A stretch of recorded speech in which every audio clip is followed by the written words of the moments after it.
What's kind of the central problem in the poem? Yeah, the biggest tension in the poem is actually between the mother and the daughter, and how the mother is trying to show through her life, through all that she's done, especially through battling through cancer and the chemo and the radiation and all that. She's trying to show that to the daughter that it's more than just the daughter kind of nursing her through it, but it's more about the attitude, the mindset Okay. towards life that she wants to share it with her. Why does she want to share this with the daughter now? Like, what's instigating this moment in the poem? You mean why? I think she's always okay. Because right now we're talking a lot about kind of just general situations, but what's the specific story in the poem? Like, what's the moment that we're really focused? Like, did the daughter like fail a test and she's upset about it, or No, like, there was none of that. It was just maybe I need to develop it more, but I think what it is for the first time, the mother has to depend on the daughter. okay, because the mom's sick. Okay, so But I didn't capture that part about having to drive her to all those. that's good. We're not writing the poem right now. We're just kind of we're talking Yeah. through it because we're trying to see what the stakes Right. are, right? Mm-hmm. Okay, so now things have changed. So in addition to everything we said, it's also this almost sounds like moment of realization for the mom, where it's like, oh wow, I am the horse, and I strongly identify with all this like work ethic and stuff like that. But now there's a but, right? But I'm unable to take care of myself, and so now I'm suddenly reliant on this other person for help. Am I reading it right? Yeah. Okay, so now we're getting closer to the stakes. Okay. Before I say what I think the stakes are, did you want to tell me what you think the stakes are? There? Okay, so the emotional stakes.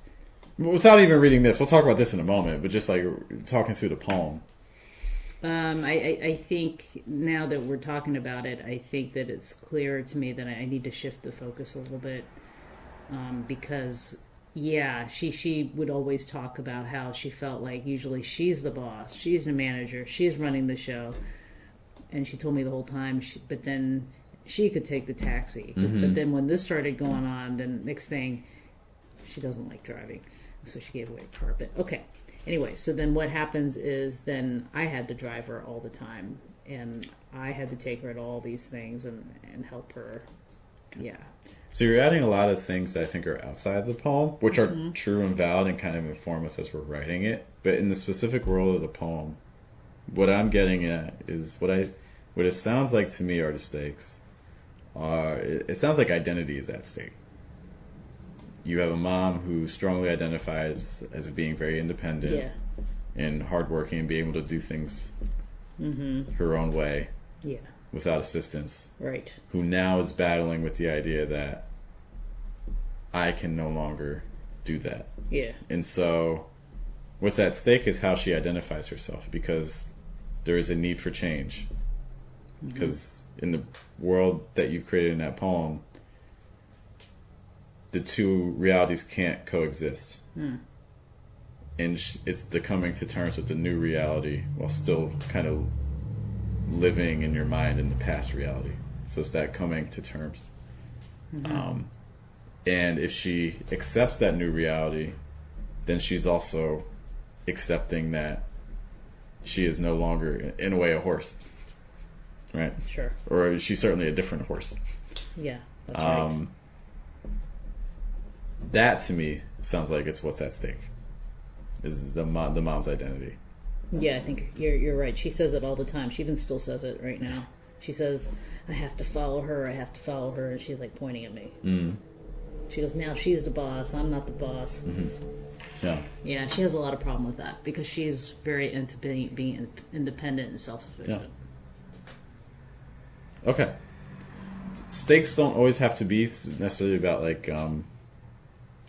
that kind of internal like self-actualization kind of level. It can be as much as, why do you have a job? You have a job to earn money. Cool. Why do you earn money? Earn money to pay your bills. Cool. Why do you need to pay your bills? Well, if I don't pay my bills, I'm not going to be able to live in a house. Cool. Why do you need to live in a house? Do you see the change? So this is how we can kind of start to understand, why are we doing the things we're doing? There's always stakes. It's not always high stakes, but there's always some sort of stakes involved. And this is something that, anytime you're approaching writing, and it's the same thing, I don't know, like if you ever like watched a movie and you're just like not connecting with the movie, or like if you find the movie boring, Yeah.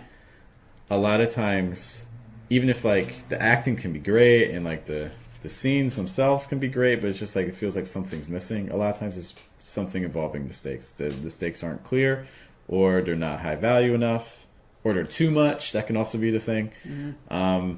So stakes are, in my opinion, very necessary for having a story that's compelling.